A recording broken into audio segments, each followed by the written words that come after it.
You're listening to the Pine Room Podcast, the home of sports, gambling, entertainment, and whatever the hell else has gone on this week. So pull up a seat by the fire, crack open a cold one, and make sure to get your bets in. Welcome to the Pine Room.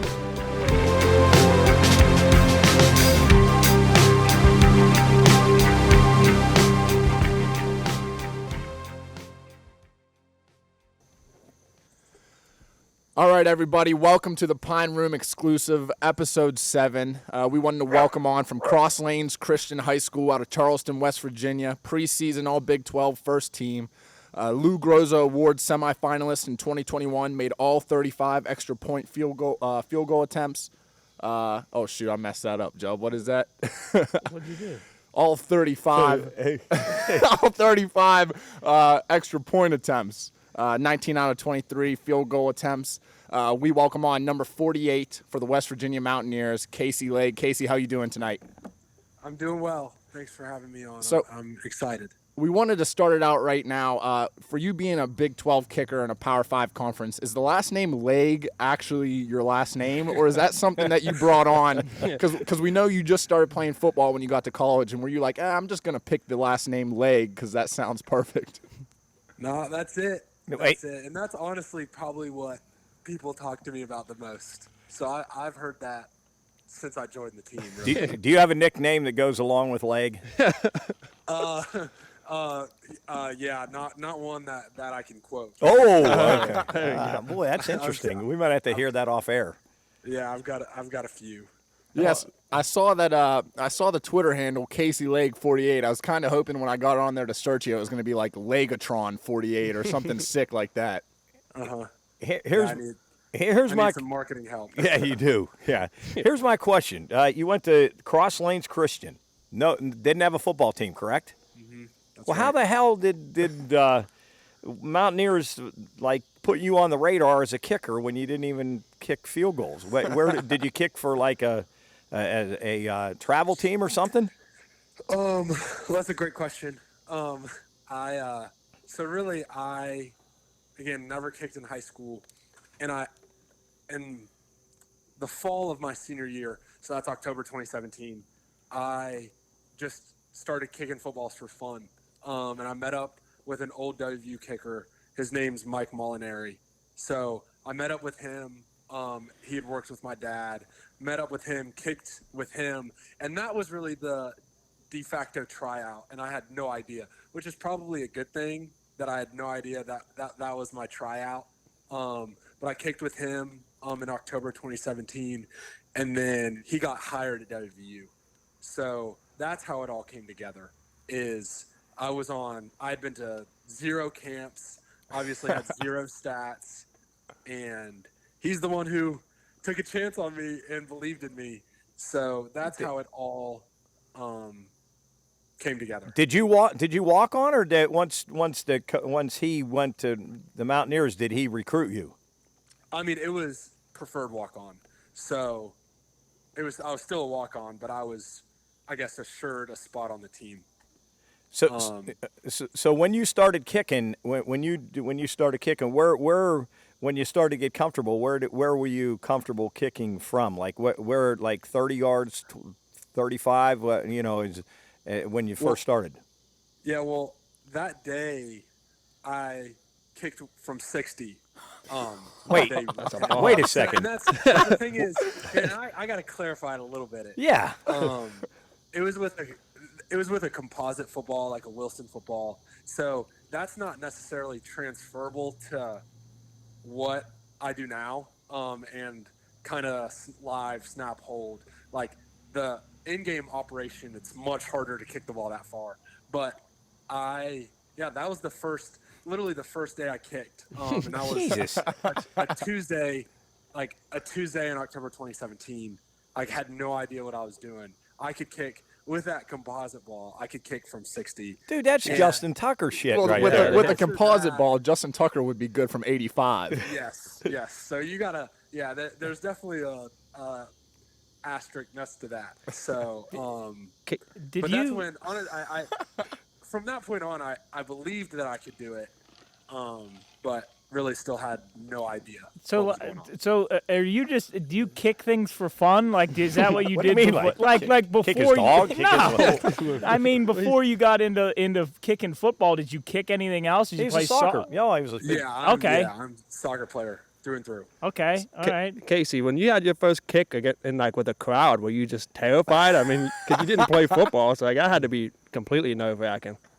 Yes. So that was 2018 versus Baylor. Which Baylor. helps. We were up 44-0. That helped. Now, So I remember like Evan Staley was the kicker in front of me, and he had kicked like 7 or 8 kickoffs in the first half. So at halftime, my kicking coach, the guy who brought me, Mike Molinari, came up to me and told me that I was going to go in. And this was the first game I dressed. So Oh my God. I hadn't even dressed yet. So this was the first game, like, I wore a jersey, ran out on the field with the team. So I remember I texted my dad and literally just said, I'm going in. Didn't give anything else to work on. And then soon in the second half, I got to kick off. And, yeah, it was nerve-wracking. It's all kind of a blur still now, but it was a good first start. To your career. Did you your first kickoff? Did you put it in the end zone? Not quite. Yeah. And I kicked it. So I kicked it to the 12, and which I probably wouldn't kick it any further now if I'm going to be honest. But I kicked it to the 12, and it was with the second kickoff team. So kind of like all the backups on kickoff. So kicked it to the 12, and then the returner peeked through, and I actually tackled him. So some people remember that. Like the people who have been around remember that. And honestly, the one quote that sticks in my mind. It was from Coach Holgerson. He was on a talk show talking about it, and he was talking about the kick, and he just described it as a bad kick. He's like, all right, my kid had a bad kick, went to the 12, and out of sheer fright, tackled. And then in the next team meeting, he looked at me, and he'd probably talked to me twice before this. Like, didn't know my name. He looked at me and said, I didn't know you never played football before. And I thought, that's probably a good thing that you did not know. I don't know if I would be on the team if you knew that I hadn't played football. Yeah. So, yeah, that first game and that first play are all kind of blurred, and I'll always remember that. So tell me this, you're 35 of 35 last year, actually incredible. If I had the opportunity to do what you do, I'd probably make about 7 of those. So talk about your routine, what goes on in the life of a kicker at practice, and kind of when it comes game time and all that stuff, what's going on through your head, and just tell us a little bit about that. Okay. Well, I'll start practice. Most of the, form stuff, a lot of the work goes on during a practice, believe it or not. And I'll stretch a lot during practice. I'm not always going to be active, but a lot of the heavy kicking goes on Tuesdays and Wednesdays during practice. But by the time I get to games and get to Saturday, I just try to be happy-go-lucky and pretend like I don't care. Yeah. And that's the best way to do it, honestly. And every single kick, I'll take my steps, I'll pray, and essentially say, well, this is either going to go in or it's not. And I'll trust you either way. So just kind of give that prayer to God. And then I'll swing and hope for the best. Yep. So I saw on WVU's website with all the players listed, is 6'4", 216 accurate? That is accurate. Because how are you not in Coach Brown's ear saying, Coach Brown, like, if we're up by 40 or 50, you got to give me a rep at wide receiver. Give me a fade, Coach. Yeah. They don't. The coaches don't think I'm very athletic. So I'll leave it at that. I've been there. Yeah. And Kate, what's when you're lining up? What's if the team was to take a knee to get you to the center, the left, or the right hash? Where do you want it? Where's your best spot to kick from? Probably the left. The left hash. That's what I always thought. Just watching kickers, to me, that seems because your ball naturally hooks to the left, correct? Yes. So I would always think that angle is. I would think the right hash is a little more difficult than the left hash. Yeah, the right hash. It plays mental games because really it's the same kick just at a different angle. So it's not like I'm doing anything different. But it absolutely does mess with the head a little bit. Yes. Now, one more question. I'll throw it to these guys. What I want to know about your parents. Okay. Now, I know that as an athlete, or as a parent of an athlete, and parents struggle sometimes in pressure situations. The kicker probably at times in the games throughout the year has the most pressure. How do your parents handle a late field goal to win the game or lose the game if you miss it, and they know that you're either going to be the hero or nobody's going to hang around you in the locker room? How do they handle that? Yes. Well, first, I'll just shout them out because my parents are my biggest supporters. Awesome. No matter what I'm doing, and I think if I had to thank anybody for the college career alone, they'd be at the top of the list. Awesome. So I'll just shout them out for that. And in terms of in game, my dad is completely fine. Your mom puts her head down, I bet. He'll just be watching it, and he's just thinking he's gonna do fine. He's gonna make it. If not, it's gonna be all right. Yeah. Okay. And my mom is not that way. She's had some issues. Almost passed out. Oh my God! And she used to not watch, so she watches now. And that's good. She's grown. She's getting used to it. So I'm proud of her for that she's able to watch kicks now. But there are a few stories of her being very nervous. So you've played against Virginia Tech, on the road at Big 12 stadiums, in Morgantown. You know how packed it gets there. Mm-hmm. I was at the game the other night against Pitt, 3 for 3 on extra points. Your field goal looked great. What's it like playing at these stadiums when it's absolutely packed, and what's it like getting iced as a kicker? Does it actually work? So the stadium and the atmosphere on last Thursday, so I guess a week ago now, that was amazing. That was amazing. One of the coolest experiences of my life. And I initially walked out of the tunnel for warm-ups, and that whole student section was yelling at me, saying very nice things. And I just thought, I love this. Like, it's so fun. That the atmosphere, especially away atmospheres, are so fun to be a part of.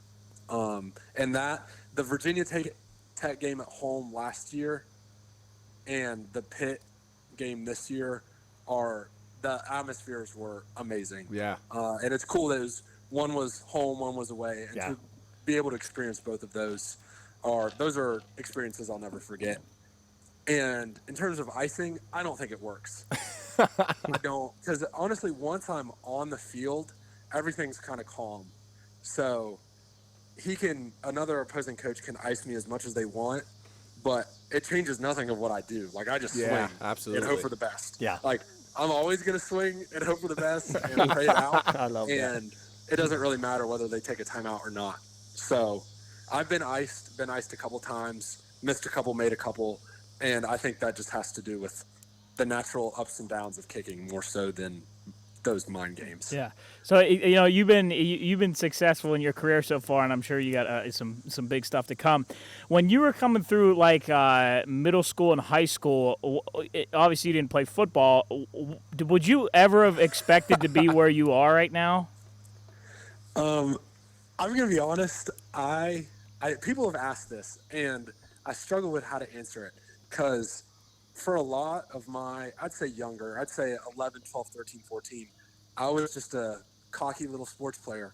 And if you asked me when I was 12 if I could play for WVU, I probably would have told you yes. All right. Okay. Yeah. Okay. But in reality, No, it's more than I could have ever dreamed of, and I'm very thankful for it. Just very thankful for the whole experience, and to be able, even after not kicking, to find some success, which I tell people that I've had divine help. I'm very thankful. So that's Good for you. Ask my 12-year-old self. I'd probably tell you yeah. All right. All right. Hey, Casey, didn't you almost break the most consecutive kicks in a row last year? Yes. What was the and record? I didn't even realize it. So I think the record was 14, maybe 15. I didn't know, and I wasn't going to look it up. I didn't know, and I wasn't going to look it up. And I jogged onto the field at TCU. I think I was 12 for 12 or 13 for 13 at that point. And jogged onto the field. It was in the fourth quarter. I was 3 for 3 on the day. So I was feeling myself a little bit. And nodded at Grayson, hit the ball, and felt great. And it got blocked. My coaches told me the ball was low. I didn't think so. The dude jumped out of the gym. He looked like Like LeBron. And I remember jogging over to the sideline, and Staley, I think, told me that I was one kick away from breaking the record. Oh, man. I was like, well, thanks, man. Hey, Casey, what's your best make and your worst miss of your career? Oh, wow. Your best make, the one that was like the most exciting, the one that made the biggest difference, and then your worst miss where you wanted to go, like, get right on the bus. That's a great question. I'll start with the miss. And I've had a few. I've had 8. Not that I'm counting, but I've missed eight times. I think I'll say the most painful one was in 2019. I got iced, actually. So this is funny. I was at K-State and I got iced, and it was like a 34-yarder on the left hash. What was the score? And it was probably like 7-7 or 7-10. It was close. Okay. So it was close. We ended up winning that game. And I'll talk about that actually later in this question. But I jogged out there, got iced, and I remember Coach Brown looked at me, and he said, "We've done this in practice a bunch of times. You got this." I was like, "Thanks, Coach. Yeah. Appreciate it." Jogged out on the field, and just yanked it. Missed it left. Wasn't even close. And I honestly think that's the most embarrassing point of my life. So I thankfully haven't blown any games from a missed field goal. Okay. That one hurt. That one was embarrassing.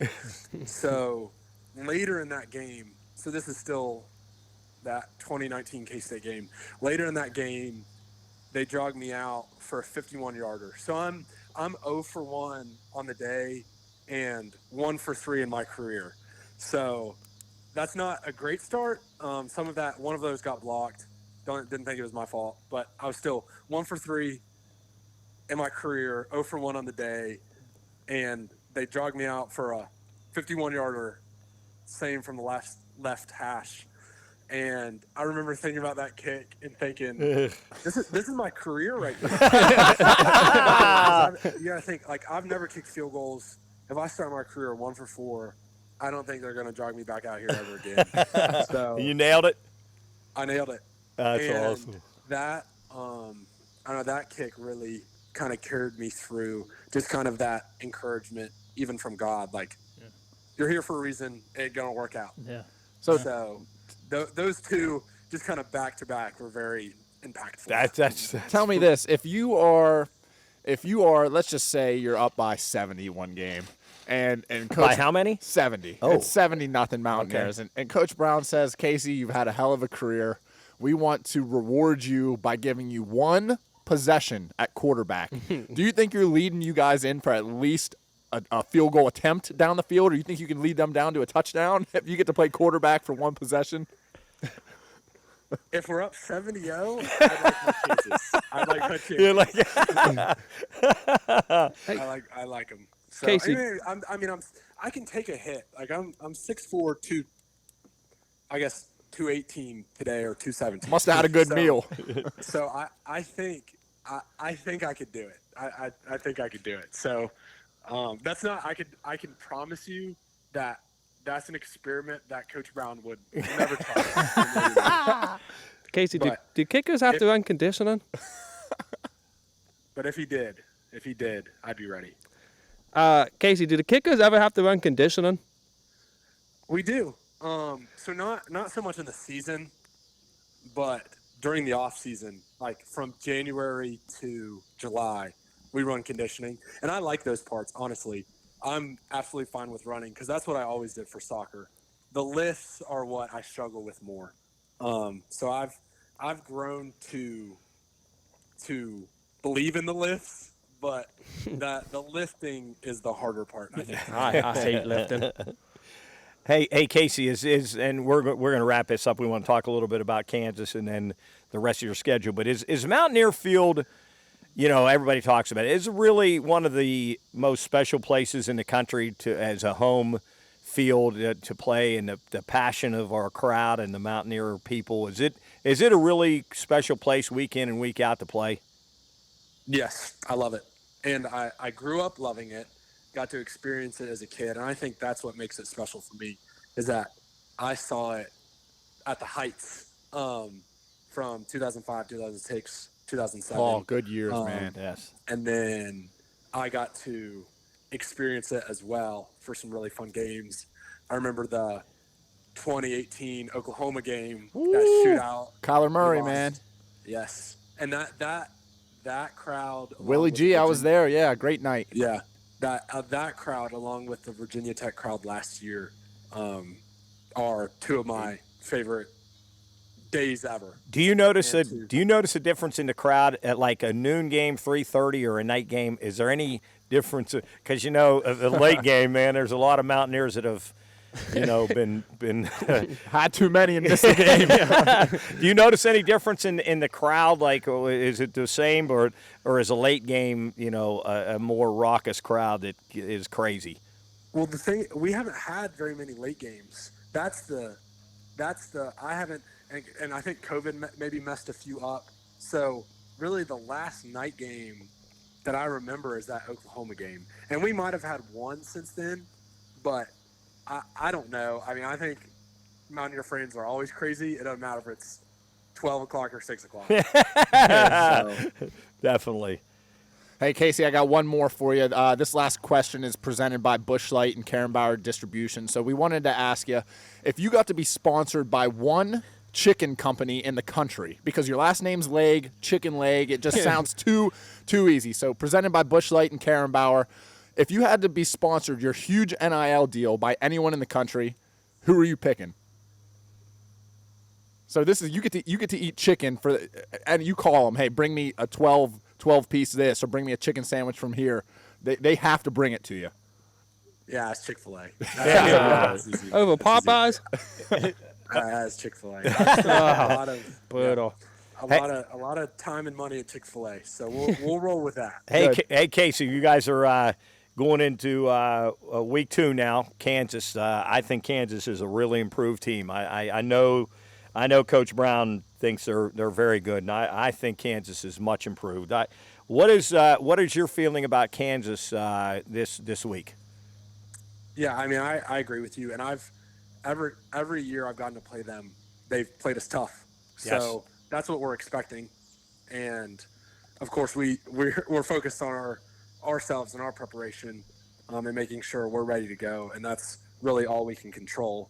But we're not expecting a rollover Kansas team. Definitely not. That's not at all the expectation, and they've showed a lot of improvement, definitely even in the last year. So we're expecting a tough, hardworking Kansas team. Yes, I agree with that. And the rest of the schedule, you play a pretty tough schedule. I mean, the Big 12 is a grind week in and week out to prepare. Not only at home, but then you guys go on the road, travel, and play some. I mean, your road schedule's really tough. Do you guys you confident that you can make some noise in the Big 12 this year? I mean, yes, we believe in ourselves, and I think the way I would kind of confidently answer that is the guys have put in the work. And I've seen that since January, is that the work we've collectively as a team worked hard enough to where I would expect results. And I believe in that and believe in our team, believe that we've done enough work, enough preparation that we can really win every single one of these games that's in front of us. Good. Well, we'll be watching every week here at the Pine Room.